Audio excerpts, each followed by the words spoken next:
What is going on? I haven't really posted anything in quite a while on the Stepvan. Figured I'd do just a little bit of an update. I had to pull the old mechanical fan off here and put on an electric fan and remove the fan shroud. I may have to come up with something to help redirect the flow of air, but for right now this will work. I've got it centered on there, and what happens is it uses clips, and then it has a temperature sensor right there, and it automatically kicks on. I'm gonna redo the wiring. I'm gonna splice out a bunch of it. I don't need all that extra wire. And with that, I did hook a toggle switch up on the inside so I can actually kick it on. I'll turn it on with my coil. That way the fan's always running. But if I ever forget, or if the temperature gets hot enough, it'll just kick on even with the vehicle off. I do have an isolator switch that when I park it overnight, I leave that off because I don't want to drain. Some weird, possibility that maybe the relay might fail on me and kick the fan on. Anyways,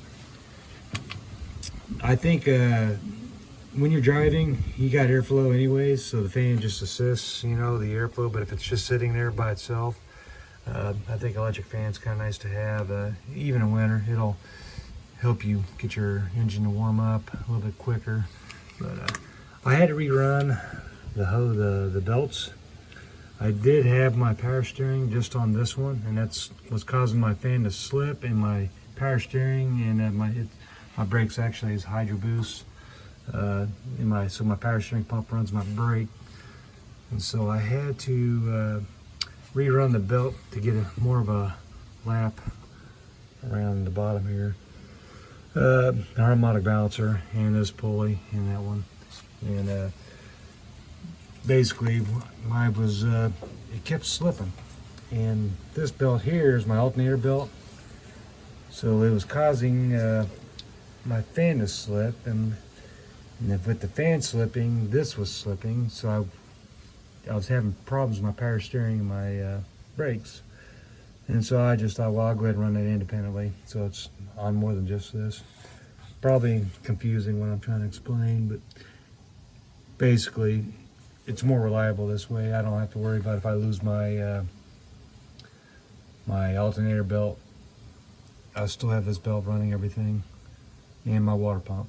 So originally it was just my power steering was just run off my water pump, which was being run off the alternator. Yeah, it sounds confusing, I know. And I finally got my heater fixed, so I have a heater vent control, and that was the problem I had. I used to just blow heat out all the time. The cable itself was rusted, probably down inside here. These kind of cables, you better get them shielded, but I couldn't find them shielded for this particular application, so I just went ahead and run it this way, and I just kind of come out here, use gloves and use penetrant to keep it moved up, and I was able to get through the firewall right there, as you can see the cable. Another thing that happened, my power steering blew up here a couple weeks ago. I've got my flashlight here, and so I had to take it down and rebuild it. You can see the anti-seize I put on there. I probably wasn't necessary, but I did anyways. My brake line blew up at the same time, so I had to run a new one. And I put some plastic wrap on it, because that's where it rubbed through. And the new one come already with the end bent. You can see the silver, the metal bent. Where the other side, I brought an extra one. You can see it's kind of straight. I don't know if you can see what I'm pointing at. Anyways, it's got a straight line that goes right into my wheel caliper right there. And anyways, that's pretty much what's been going on. Yeah, I went to a lock job here a while back, and I noticed a big puddle of oil on my on the customer's driveway. It was it looked like about a half a cup, and I thought, well, that's kind of, someone must have parked there, before I got here and left that mess. And then as I was doing the lock job, I come out and the puddle was bigger. It's like, oh man. So I, you put your finger in it, kind of look at the color of it, smell it, and it didn't really have much of a smell. Didn't have much of a color to it. So I thought, well, what's going on here? And I thought, well, I'll just hurry and get home. And it was on a couple of towns over. So I drove home and roll under here. And my power steering started whining. And so I thought, well, shoot, that puddle must be from my power steering. So here's the situation with Hydro Boost brake systems. It runs off your power steering lines. They create pressure. And so, conventional brake systems use a vacuum booster, which is usually on the end of your master cylinder. You see that big can, the cylinder, in front of your master cylinder. Anyways, I've blown the input shaft seal, and it was just like spraying all over. So this is a 1974 GMC Stepvan P3500. Trying to find parts for this is getting harder and harder, and so there are retrofits to do this. But I wound up getting the rebuild kit, and no one locally, any auto parts store, no one had this power steering pump to get new or remanufactured. And so that took me probably a day or two of searching, talking to different vendors. And I finally figured out the part number was a 954 or 975 or something like that. But it was a remanufactured unit that I had, and it's made by Lares, L-A-R-E-S. Anyways, I found it on Amazon. I found it online, but it's like trying to get it shipped ASAP, because when I rebuilt this, I didn't know if the rebuild would hold. They're not that complicated to rebuild, but it just, I didn't know. You just always want to have a backup. That's my thing. And so that was a booger to get out. And they're like 40 pounds, 35, 40 pounds. There's 4 bolts on the back side. Mine's actually mounted on the outside of the frame. As you can see by the wheel, where most of them are on the inside of the frame, which would be right on the back side here. And so I was able to get it off. I had to rent a Pitman remover, pull that off, and I wound up keeping it. It's AutoZone. You can rent them, and if you want, you keep them. That's why you pay the full price to rent it, but you get your money back if you take the tool back. And it was brand new, still in the case. I thought, well, I just would keep it. And I've already had to pull that off again because the steering wheel didn't line up exactly where I wanted it. And via this part here. But as I started playing with it, I thought, well, I'll just move the steering wheel itself. I was still 2 turns, lock to lock, all the way to the left, all the way to the right. Let me stand up here. So here's your Hydro Boost system right here. That's most vehicles, the master cylinder would come off this way, and there would be a big disc right here, and it would run off the manifold vacuum.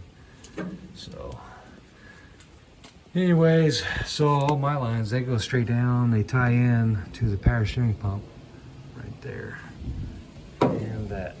And I thought maybe I'd run my power steering pump too. And that's another one that's hard to find. So I have a backup for that, and I have a backup for the power steering gearbox, so just in case.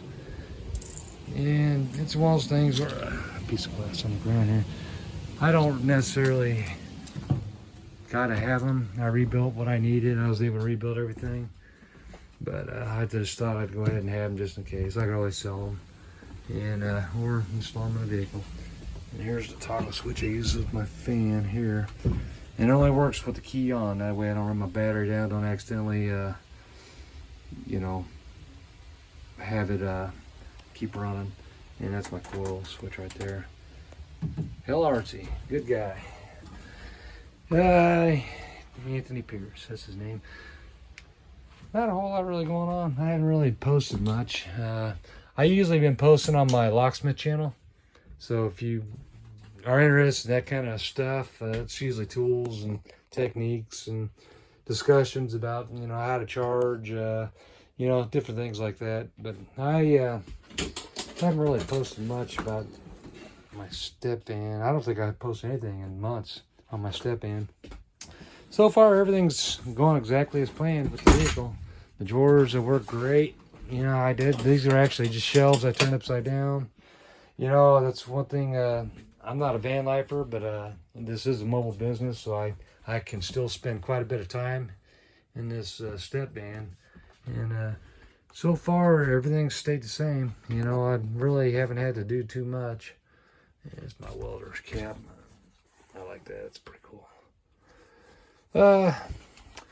Anyways, I just thought I'd kind of put something together. The van been working great. Other than a few little issues, I've had to take care of some details, you know, just to keep it running. I keep seeing water coming down here, and so when you look inside here, let me give my flashlight. There is a leak in here somewhere. One of these days I'll figure it out, but I think I know where it is. When you look on the outside here, there's paint crack. It's sealing. The sealer's cracked right there. Let's see if I can. It's hard to see what I'm shooting on here. Anyways, that's that's where I'm leaking. I'm pretty sure I'm leaking right there. And follow along here. Sun's my eyes. I got another spot here. I'm gonna probably weld this. These vehicles, you know, they do get a little flex in them. And I think I'm gonna get a wire wheel and just like really power out all the paint and stuff in there and run a little weld bead around it. I don't know if that's actually supposed to be welded down like that. Anyways, that's kind of where that is. Vehicle's running great. And I got my heater knob now. That works like it's supposed to. I don't have heat blowing out all the time.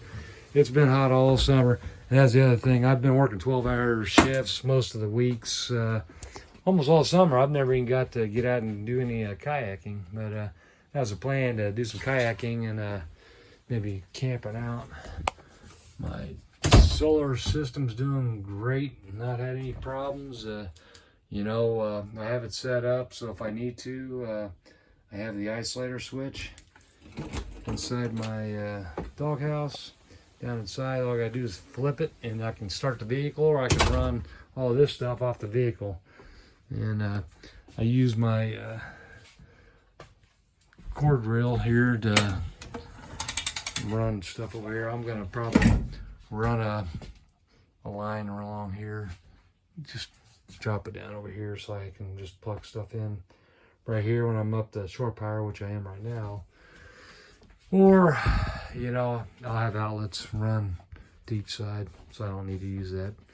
But it is kind of nice because if I need to, I can pull my extension cord down. I can go outside the cab. I can take it out there. I can run it out to the end here and do stuff outside. I kind of like it. It works that way. And it's up off the floor. But anyways, I just thought I'd throw something together. I haven't really been on YouTube. I hadn't posted in a long time on this channel itself, but figured I'd go on ahead and put something. There's that key thing I made, my last little short, but yeah, everything's going good. Hey, I'm gonna get off here. If you have any questions, you know, about Stepvans, about doing stuff on these things, you know, the kind of jobs that we wind up finding ourselves doing mechanically. I'm more into the old vehicles. If I don't have the answer, I can probably help you find it. But I know I watch a lot of other channels. I do my own research too. As far as rebuilding that power steering gearbox, pretty straightforward. You know, you follow the directions. There's plenty of videos out there, but if you don't feel comfortable doing that kind of stuff, then don't. Absolutely do not do it if you don't feel comfortable.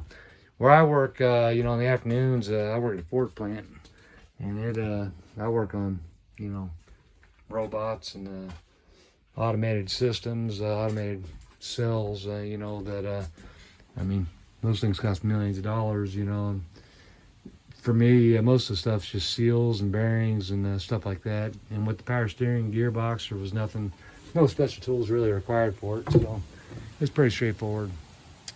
Anyways, I'm gonna get off here. Thanks for watching. Bye bye.